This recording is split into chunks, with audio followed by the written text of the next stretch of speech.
শনিৰ প্ৰভাৱৰ পৰা বাচি থাকিবলৈ শনিবাৰে এই কামকেইটা কেতিয়াও নকৰিব। শনিবাৰৰ দিনটো ভগৱান শনিক উৎসৰ্গা কৰি তেওঁক উপাসনা কৰা হয়। জ্যোতিষশাস্ত্ৰত শনিক পাপী আৰু নিষ্ঠুৰ গ্ৰহ বুলি কোৱা হয়। শনিৰ অশুভ প্ৰভাৱৰ বাবে এজন ব্যক্তিৰ জীৱন বেয়াকৈ প্ৰভাৱিত হ'ব পাৰে। জ্যোতিষ গণনা অনুসৰি প্ৰতিজন ব্যক্তিৰ জীৱনত কমেও এবাৰ শনিৰ প্ৰভাৱ পৰে, যাৰ ফলত সেই বিশেষ ব্যক্তিজনে বহু সমস্যাৰ সন্মুখীন হ'বলগীয়া হয়। ইতিমধ্যে শনিৰ প্ৰভাৱ পৰা লোকসকলৰ লগতে আন লোকসকলেও শনিৰ প্ৰভাৱৰ পৰা বাচি থাকিবলৈ শনিবাৰৰ দিনটোত কেতবোৰ কাম কৰিব নালাগে। আজি সেই বিষয়ে জানো আহক। সৰিয়হ তেল কিনিব নালাগে। বিশ্বাস অনুসৰি শনিবাৰে সৰিয়হৰ তেল ক্ৰয় কৰিব নালাগে। এনে কৰাটো অশুভ।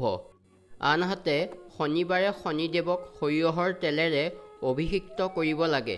সেয়েহে এই দিনটো সৰিয়হৰ তেল দান কৰাটো শুভ বুলি বিবেচনা কৰা হয়। শনিবাৰে ক'লা তিল কিনিব নালাগে। শনিবাৰে ক'লা তিল দান কৰিব লাগে।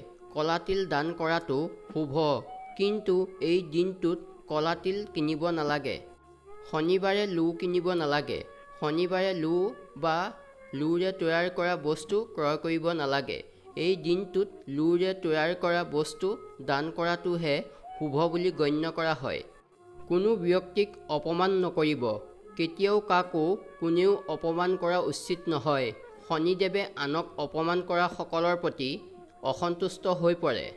সদায় সকলোৰে প্ৰতি মনত ভাল ভাৱ ৰাখিব লাগে আৰু সকলোকে মৰম শ্ৰদ্ধা কৰিব লাগে। মাংস আৰু সুৰা সেৱন নকৰিব। শনিবাৰে মাংস আৰু সুৰা সেৱন কৰিব নালাগে। ধৰ্মীয় বিশ্বাস অনুসৰি শনিয়ে এনে কৰা লোকসকলৰ ওপৰত এক অশুভ প্ৰভাৱ পেলায়। ধন্যবাদ।